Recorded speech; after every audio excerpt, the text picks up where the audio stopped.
Hey, welcome to my review of legacy lenses for the Make 4/3 system. This camera I'm showing you now obviously isn't a Make 4/3 camera, it's an old film SLR, specifically the Minolta X300.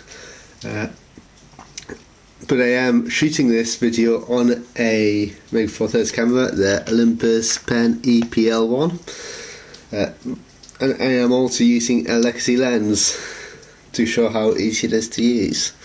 So the lens I'm using is the Minolta MD 50mm 1.7, which is a standard nifty 50 lens and still performs very well today, and is I particularly enjoy using for video because using a manual lens allows you to focus as you want without having the irritation of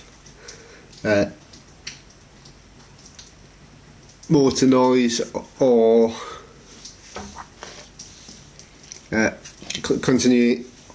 continually searching for a focus. So I think it's particularly useful for movie making.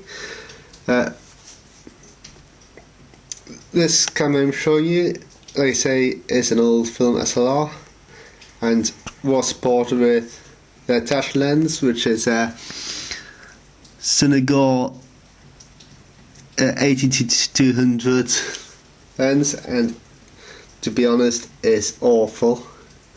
Like, the pictures it produces are exceedingly soft and basically pretty much unusable. But it was a good deal because I got that lens, the camera, and the lens I'm using here for about £25, which is cheaper than a 50mm 1.7 usually goes for on its own. So that's a little tip for you. When you're on eBay trying to find good deals, it's always worth checking to see if it's cheaper to buy a full camera or just the lens and things. The perks of getting a full camera with the lens attached is quite often the people selling it don't know the value of the lens and therefore price it into what it's worth. So the last legacy lens I have is with a zoom lens. It's a 35-205mm 3.224, which is here. So this is a Vivitar lens and it's quite a nice standard zoom lens. It produces reasonable pictures and just generally has reasonable performance. Now, all these manual lenses have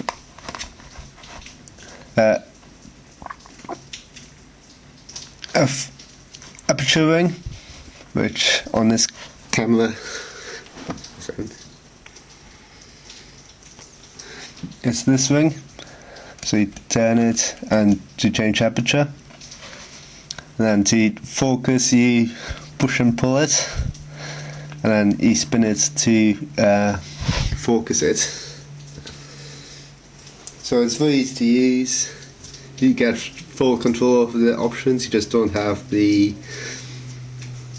computational power of your camera making life easier for you, so it's sometimes a bit more touch and go, but you can see the good thing about these Make 4/3 cameras is you have the live view window, so you can see exactly what's being shown, so you can make sure it is in focus and also move the aperture around till you can reasonably happy with the exposure levels and things. So it's very good for all that.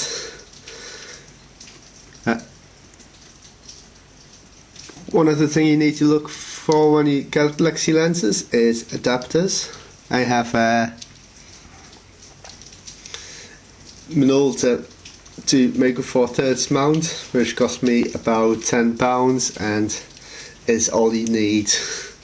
Don't be tricked into buying these expensive ones. At the end of the day, you're not going to get any better connection, you're just going to get different. You're just going to get heads, really.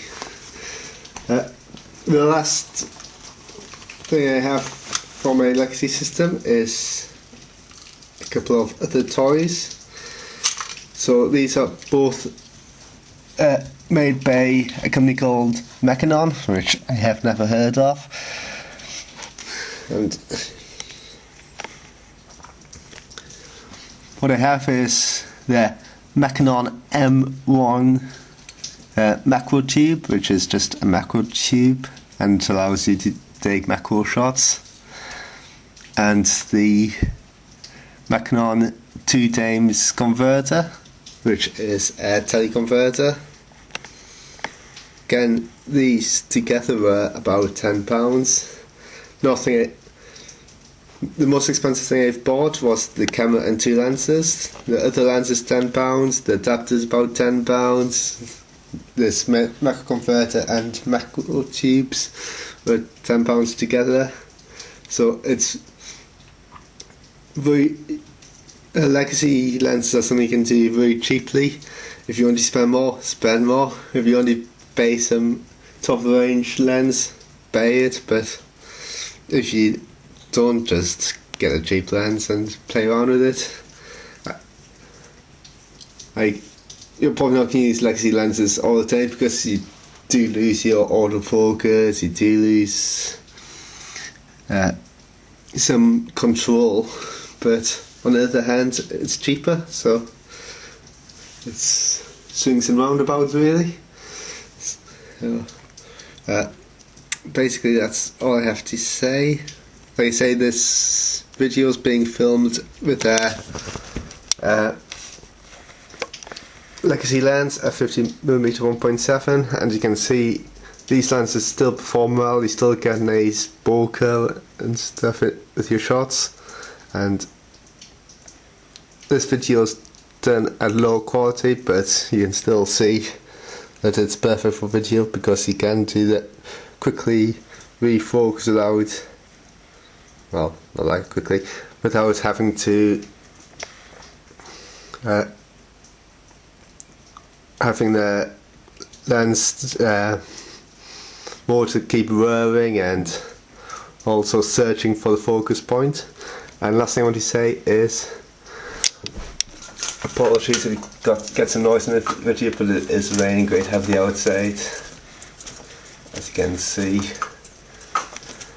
but hopefully it won't be too bad on the video.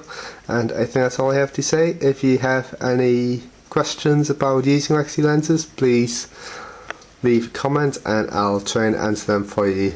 Right, thanks, bye!